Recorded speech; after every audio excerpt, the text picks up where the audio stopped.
Cikgu pasal apa cikgu buat lagu tu? Cikgu pegawai khas MB kan? Pegawai khas MB boleh buat kasar orang ke? Cikgu tak boleh, saya hormat cikgu. Kes ni aku nak ceritakan apa? Kes ni dah jadi kes polis bila mana pengadu yang dikasari tu oleh pegawai kepada MB Kedah, dia buat laporan polis, dia dikasari. Dah dibuat report polis. Aku tak. Jangan duk korang diam. Dengan aku. Ini kawasan aku. Sebagai pegawai menteri besar kan? Cik mengasari wakil peniaga. Cik dah mengasari.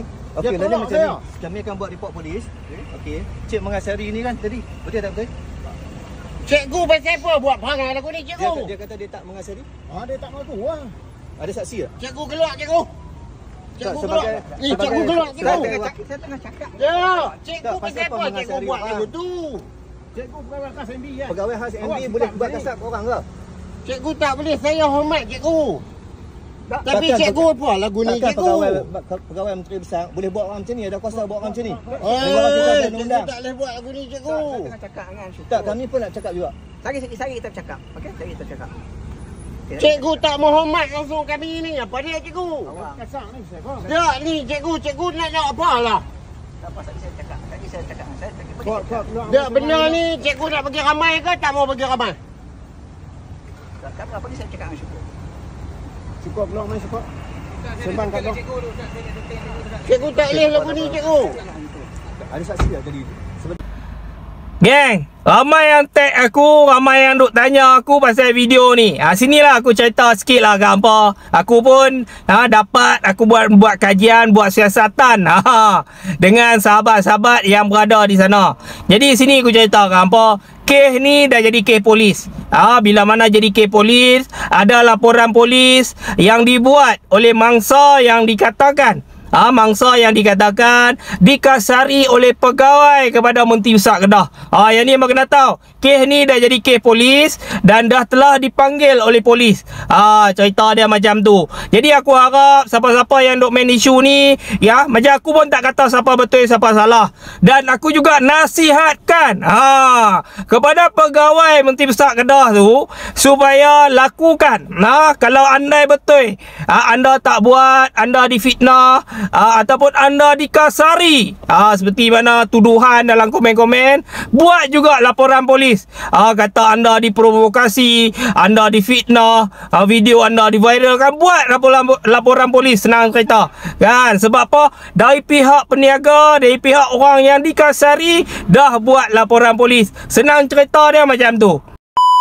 Di sinilah jalan pegawai yang baru-baru ni jadi isu tular, dan dia yang mengaitkan saya, dan saya juga bersama dengan ayah Anda Jamil.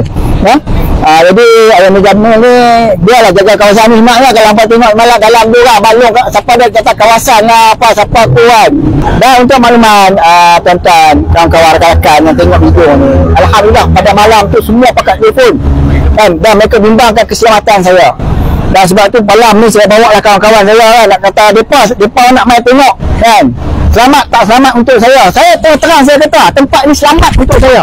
Sebab tu saya datang seorang saja sebab bos saya lah kan, minta lah apa nama Abang Dino kan, tolong turun tengoklah jalan pegawai ni macam mana tolong jaga sama apa nama adik kuat kita.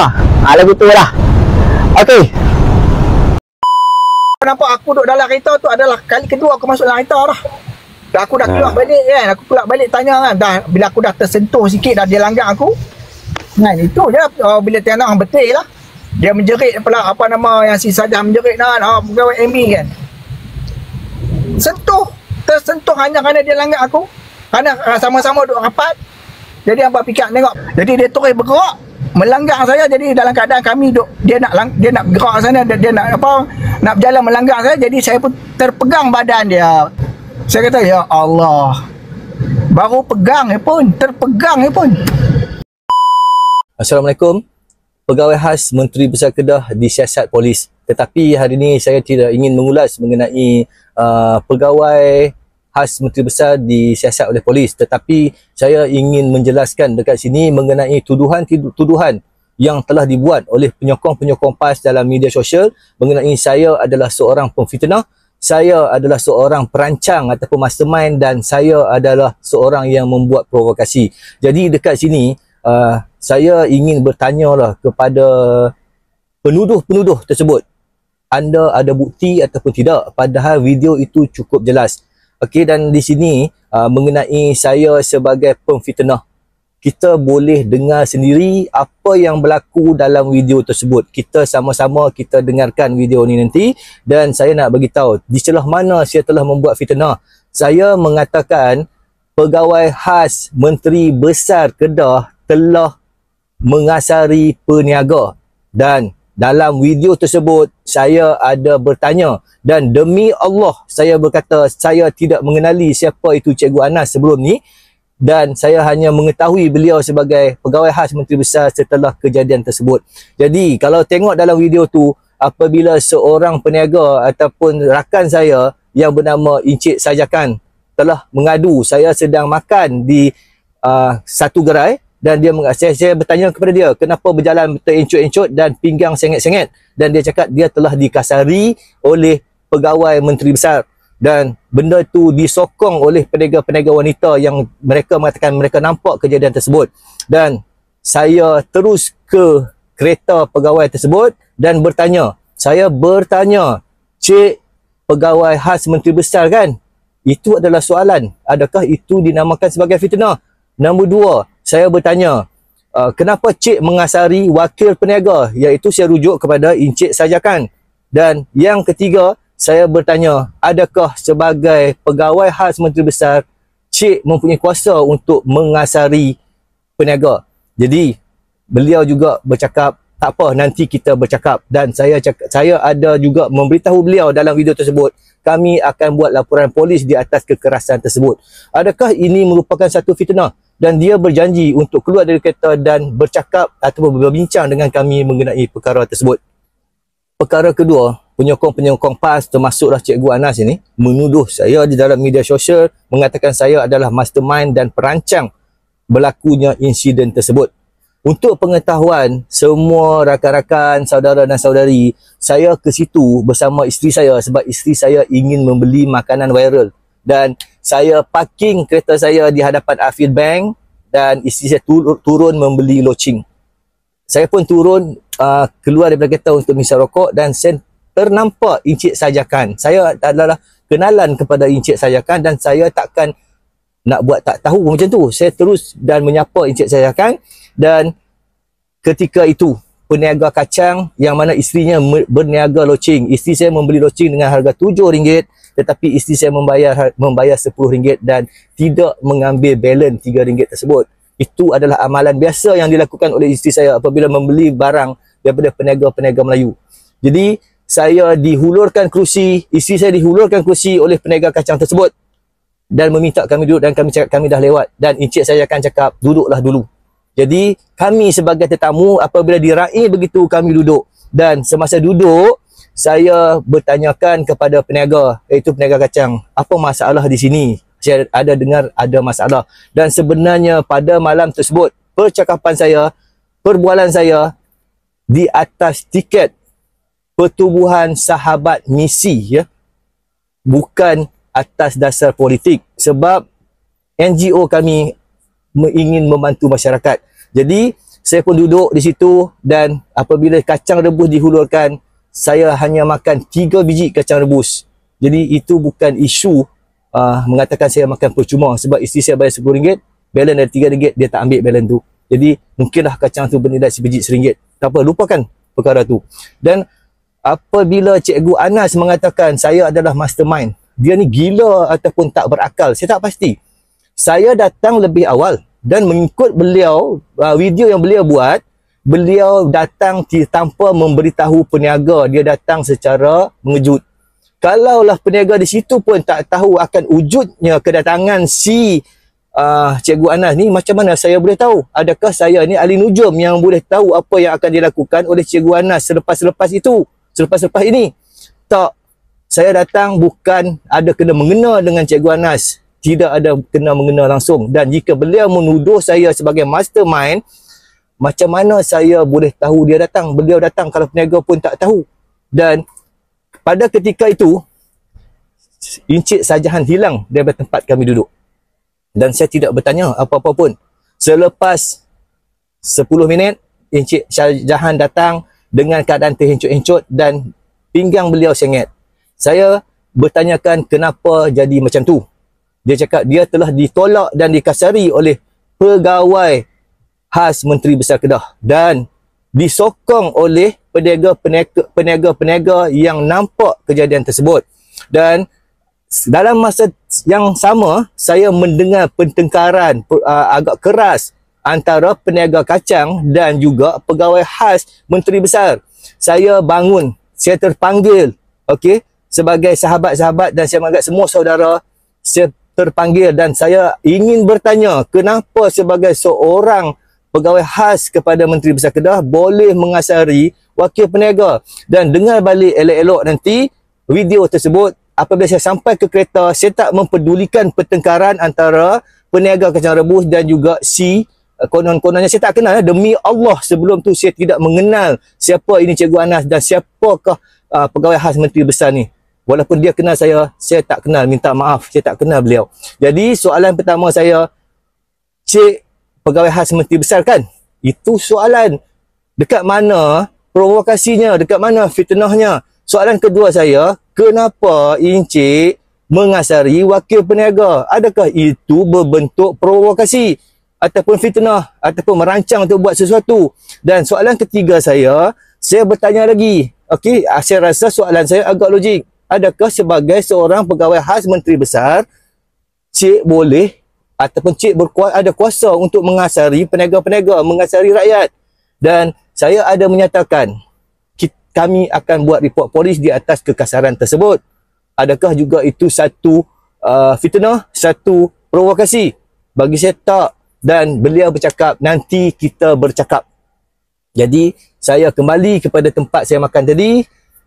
Tunggu di situ hampir 20 minit. Pegawai khas tersebut tidak muncul-muncul dan beliau masih dalam kereta. Jadi, di sini saya boleh katakan Cikgu Anas, pegawai khas Menteri Besar ini tidak mempunyai walaupun sedikit sifat diplomasi dalam berbincang. Jika malam tu Cikgu Anas ni seorang yang profesional, beliau keluar daripada kereta berbincang dengan Encik Shahjahan dan juga peniaga-peniaga lain, saya rasa isu ni tidak timbul, report polis ini tidak dibuat dan juga mungkin WTT tersebut tidak saya upkan. Ini berlaku kerana beliau tidak mendapati janji, kerana beliau berjanji untuk keluar bertemu dengan peniaga dan berbincang mengenai kejadian kekasaran tersebut.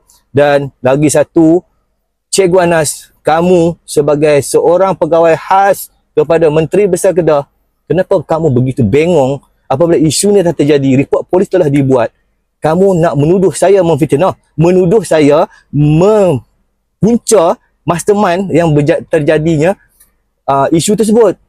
Dekat mana? Dan kamu tuduh saya provok. Dekat mana saya provok?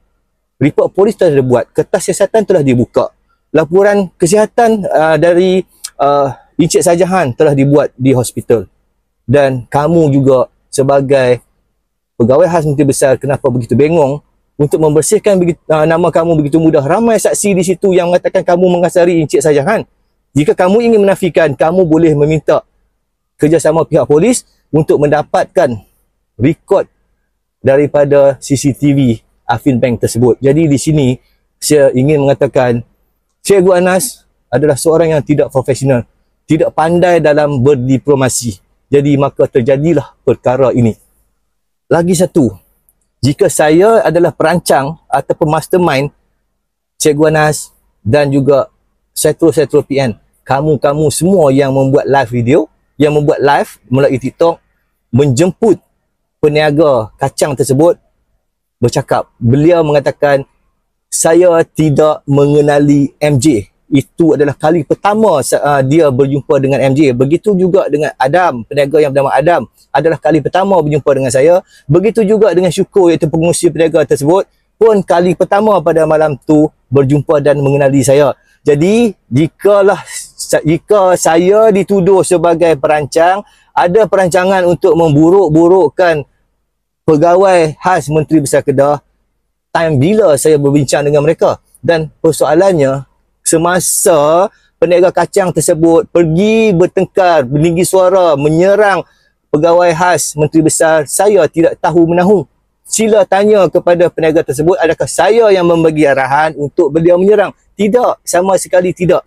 Di sini, dekat mana yang kamu semua boleh menuduh saya membuat fitnah? Bukan saya yang membuat fitnah sekarang. Kamu semua yang membuat fitnah, mengatakan saya merancang. Jangan jadi bengong lah, pakailah akal, fikirlah secara logik. Saya datang lebih awal. Dan kalau ikut video yang Cikgu Anas buat dalam live, beliau mengatakan bila dia sampai, dia nampak MJ ada dekat situ. Bermakna beliau mengenali saya. Dan saya minta maaf Cikgu Anas, saya tidak mengenali kamu. Dan saya langsung tak tahu siapakah kamu. Jadi saya datang lebih awal, kamu datang kemudian, dan kamu bagi tahu kamu datang tidak memberitahu mana-mana peniaga. Jika mana-mana peniaga tidak tahu kamu nak datang, macam mana saya boleh tahu kamu nak datang? Dan saya boleh buat plan untuk menganiayai kamu, konon-kononnya provoke kamu. Tak, benda ni simple untuk kita faham, mudah untuk kita faham. Saya tidak mempunyai sebarang kuasa ajaib untuk mengetahui apa yang bakal berlaku. Saya tidak tahu kamu nak datang, saya datang lebih awal, dan kamu sebagai seorang Muslim, sepatutnya jika kamu mengenali saya, kamu datanglah bersalaman dengan saya. Dan kita letak tepi isu politik, kita berbincang mengenai masalah peniaga di tapak tersebut. Kamu mewakili kerajaan negeri dan saya mewakili NGO Pertubuhan Sahabat Misi. Kenapa kamu tidak boleh berbuat demikian? Padahal saya tidak mengenali kamu. Kamu mengenali saya. Jadi di sini, Cikgu Anas dan juga penyokong-penyokong PAS terutama sekali, penyokong-penyokong PN, jangan dungu, suka-suka memfitnah orang, menuduh orang. BTT tersebut tidak akan di-up, tidak akan dinaikkan, tidak akan dibuat posting jika Cikgu Anas menunaikan janji beliau, keluar daripada kereta dan berbincang untuk selesaikan masalah tersebut. Kenapa saya upkan video tersebut? Ini jawapan saya. Kamu, Cikgu Anas, tidak menepati janji kerana berjanji untuk keluar berbincang, bercakap dengan kami, tetapi kamu tidak keluar, maka peniaga ataupun mangsa yang dikasari oleh kamu telah membuat laporan polis dan telah membuat medical check up di hospital kerajaan, dan report itu telah keluar, dan kita biar pihak polis yang membuat siasatan tersebut. Kamu semua tidak perlulah memfitnah orang, menuduh orang bukan-bukan, menuduh saya bukan-bukan. Kita biarkan pihak polis yang melakukan siasatan. Lagi satu, Cikgu Anas, jika kamu seorang yang bijak, jika kamu seorang yang smart, sebagai pegawai khas Menteri Besar, kamu ada hak meminta polis penyiasat memohon Afin Bank memberi rekod CCTV pada masa tersebut untuk membersihkan nama kamu. Kenapa kamu tidak berbuat demikian? Yang kamu pandai, kamu mengumpulkan setro-setro PN untuk menghentam saya. Siapakah saya? Siapakah MJ yang kamu semua satu Malaysia hentam saya sekarang? Pelik kamu ni semua. Pasal Cikgu Anas, benda tu dah direport polis, biar dah polis yang selesaikan. Yang kamu semua cuba mengganggu. Saya dapat tahu peniaga-peniaga didatangi oleh beberapa pihak untuk menukar kenyataan. Kita biarkan polis yang membuat siasatan. Jadi kamu semua ni membawa parti Islam, membawa nama Islam, bercakap mengenai Islam, tapi kamu adalah pembelit, pemutar belit. Apabila VTT tersebut diapkan, kamu rasa malu dan memberi impak negatif kepada Menteri Besar. Kamu buat hal, kamu menyerang saya seolah-olah MJ juga sebagai Menteri Besar. Saya bukan Menteri Besar, saya bukan orang politik. Kenapa kamu semua sanggup beramai-ramai buang masa attack saya seorang-seorang? Dan ada juga yang menjemput saya untuk naik ke live pihak-pihak Setro PN. Saya minta maaf You are not my level of standard. Okay? Dan kamu tengok sebelum-sebelum ni, paling kecil saya serang adalah Afnan Hamimi, iaitu MP Arustar dan juga Ketua Pemuda PAS, selainnya Sanusi dan juga pimpinan tertinggi. Jika kamu mencabar saya tidak akan sahut cabaran tersebut. Faham apa yang saya cakap tadi? Kamu bukan standard saya untuk saya berdebat. Bagi tahu Afnan Hamimi, sambut cabaran saya dulu. Dah lama dah saya tunggu. Kalau Afnan Hamimi berani sahut cabaran saya, baru saya layan kamu sekalian.